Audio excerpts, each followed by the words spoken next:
Welcome back to our channel Priyadarshini's ব্লগে তোমাদের অনেক অনেক ওয়েলকাম জানাই। তো আজকে দেখো একটা পুজোর ব্লগ নিয়ে তোমাদের সামনে চলে এসেছি।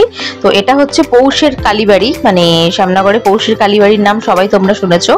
তো সেখানে পুজো দিতে এসেছি মূলজোড়ের কালীবাড়িতে। তো যেহেতু পৌষ মাসে মূলো দিয়ে ঠাকুরকে পুজো দিতে হয় মা কালীকে, তাই আমিও ডালা নিয়ে নিলাম উইথ মূলো, মানে মূলো সমেত যেই ডালা হয় সেই ডালাটা আমি নিয়ে নিলাম এই দোকান থেকে। তো এই দোকান থেকে নেওয়ার পর এখন দেখো লম্বা একটা লাইন পড়েছে, যেই লাইনটা মানে বেঁকে বেঁকে বেঁকে বেঁকে অনেকক্ষণ টাইম, মিনিমাম 1.5-2 ঘন্টার ব্যাপার আছে। তো সেই থেকেই তোমাদের আমি ভিডিওটা বা ব্লগটা শেয়ার করছি। এটা দেখো ফার্স্ট লাইনে দাঁড়িয়েছি, তখন এরকম অবস্থা ছিল আর কি, মানে লাইনটার। তো তারপর একটু একটু করে এগোবো, তো সেটা তোমাদের সাথে আমি শেয়ার করছি। চলো দেখতে থাকো ভিডিওটা, আশা করি তোমাদের ভালো লাগবে। তো দেখো আমি একটু এগিয়ে গিয়েছি। তো পুজো দিতে গেছি হচ্ছে আমি আর আমার মা আর আমার মেয়েকে নিয়ে এসেছিলাম। তো ও যেহেতু একটু ভিড়ভাড়টা পছন্দ করে না, তাই জন্য আমি ওকে একটুখানি এনেই আবার আমি কাকি শাশুড়ির বাড়িতে, মানে আমার কাকা শ্বশুরের বাড়ি এই মেলার পাশেই শ্যামনগরে, তো ওনাদের বাড়িতে আমি আমার মেয়েকে রেখে এসেছি। দুপুরবেলা আজকে ওদের বাড়িতেই খাওয়া দাওয়া করবে তো মেয়ে, তো সেই জন্য ওখানে রেখে এসেছি আর আমি এখন লাইনে দাঁড়িয়েছি। তো চলো দেখো একটু মোটামুটি এগিয়েছি এখন আমরা লাইনটা। তো এখন আমার মার সাথে আমার দেখা হয়নি, আমি লাইনটা দিচ্ছি, মা আসবে এখনই। তো আমি আগে গিয়ে লাইনটা আর কি দিচ্ছি। আর দেখো এই যে আমাদের শ্যামনগর কালীবাড়িটা তোমাদেরকে ভালো করে দেখাই। তো দেখো ফ্রেন্ডস, এখানে কিন্তু ভিতরে আমাদের মানে ভিডিও করতে অ্যালাউ করে না, তো তার জন্য আমি বাইরে থেকেই তোমাদের পুরো মন্দিরটা দেখাচ্ছি। এখানে হচ্ছে তোমার শিবের মন্দির, এগুলো সব দক্ষিণেশ্বর যেমন প্যাটার্নের ওরকম টাইপেরই। আর মাঝখানেরটা হচ্ছে মা কালীর, যেখানে পুজো দিতে যাচ্ছি, মা কালীর মন্দির আর কি।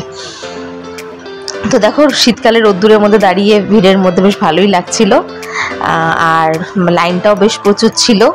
তো লাইনে দাঁড়াতে দাঁড়াতে বেশ অল্প অল্প করে ভিডিও করছিলাম। তারপরে ভিতরে পুজো দিয়ে নিলাম আর মার সাথেও দেখা হয়ে গেল। তারপর পুজো দিয়ে এবার দেখো চলে এলাম কচুরি খেতে, কচুরি আর ছোলার ডাল। তো খেয়ে নিলাম, যেহেতু উপোস করে পুজো দিয়েছিলাম, প্রচণ্ড জোরে খিদে পেয়েছিল। তো এবার খাওয়া দাওয়া করে চলে এলাম কাকা শ্বশুরের বাড়িতে। এই দেখো কাকি শাশুড়ি আর এই যে ননদ আর দেওর, তো ওদের জন্য নিয়ে এলাম হচ্ছে জিলাপি নিয়ে এলাম। তো এখানে একটু কিছুক্ষণ বসলাম আর মেয়েকে নিয়ে তারপর চলে গেলাম, যেহেতু মেয়ে এখানেই ছিল। এবার মেয়েকে একটু নিয়ে একটু মেলায় ঘোরাবো। এই দেখো মা ওর জন্য কিনেছে হচ্ছে শীতকালে যে ব্যাডমিন্টন খেলে সেই ব্যাট, এই ব্যাট পেয়ে তো মেয়ে খুব খুশি হয়ে গেছে। তো নিয়ে এবার ওকে নিয়ে আমরা একটু ঘুরবো আর কি, যেহেতু বিকাল হয়ে গেছে, ও ঘুমিয়েও নিয়েছে, খাওয়া দাওয়া করে নিয়েছে ওই কাকা শ্বশুরের বাড়িতেই আর কি। তো এখন আমরা ওকে যেহেতু নিয়ে এসেছি মেয়েকে মেলায় ঘোরাবো বলে আর কি, ওকে এখন নিয়ে এলাম। সেই জন্য পুরো মেলাটা এখন মেয়েকে নিয়ে আর মাকে নিয়ে পুরো ঘুরবো। তো চলো ভিডিওটা দেখতে থাকো। এই দেখো পুরো এই করতে করতে মোটামুটি সন্ধে হয়ে এসেছিল পুজো টুজো দিয়ে মেয়েকে আনতে আনতে। তো দেখো মোটামুটি লাইট ফাইট সব জ্বালিয়ে দিয়েছে এখানে, কত কিছু রাইডস বসেছে, কত দোকানপাট, মেলা মানেই তো দোকানপাটের সমাহার। তো সেটা অলরেডি বসে গিয়েছে। আর লাইটিংয়ের মধ্যেখানে এই মানে মেলাটা জাস্ট দারুণ লাগছিল দেখতে, জাস্ট বলার নয়। এই দেখো রাইডস ছিল, এগুলো ছাড়াও বড়দের জন্য ওই ব্রেক ড্যান্স, তারপরে নাকরদোল্লা, তারপরে বাচ্চাদের এই জাম্পিং, তারপর ছোট ছোট রাইড সব কিছুই ছিল। তো এখান থেকে একটুখানি মানে কিছু কেনাকাটা করে নিলাম। কেনাকাটা মানে হচ্ছে একটু ইয়াররিংস, একটু এগুলো দেখে নিলাম আর কি, একটু হারের সেট, এগুলো দেখছিলাম।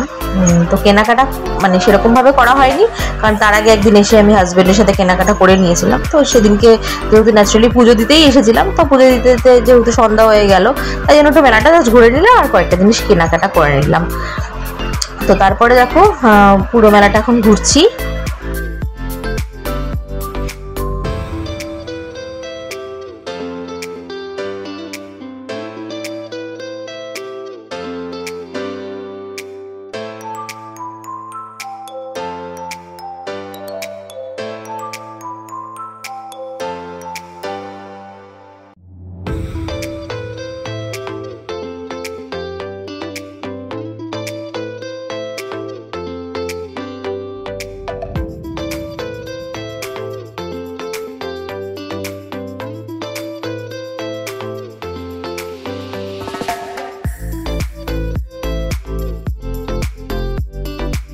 তো তারপর দেখো ফ্রেন্ডস, এখানে হচ্ছে আমাদের শ্যামনগর কালীবাড়ির পিছন দিকটা আর কি, রাধাকৃষ্ণের মন্দির রয়েছে, যেটা সন্ধেবেলায় প্রত্যেক বছরই এই টাইমটাতে আর কি এরকমভাবে লাইটিং, টুনি লাইটের সমাহারে সাজানো হয়, মানে যেটা দেখতে খুবই আকর্ষণীয়।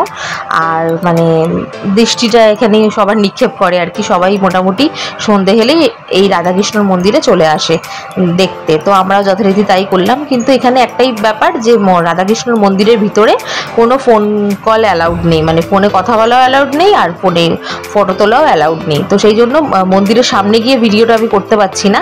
এইখানে দেখো কত সুন্দর সুন্দর ফুলের গার্ডেন করা হয়েছে, এই দেখো ফ্লাওয়ার পুরোটা, কত সুন্দর সুন্দর গোলাপ, তারপরে গাঁদা ফুল, নানা রকম ফুলের আর কি এখানে চাষ হয়, আর মানে বাগান করেছে আর কি যেটা বলে।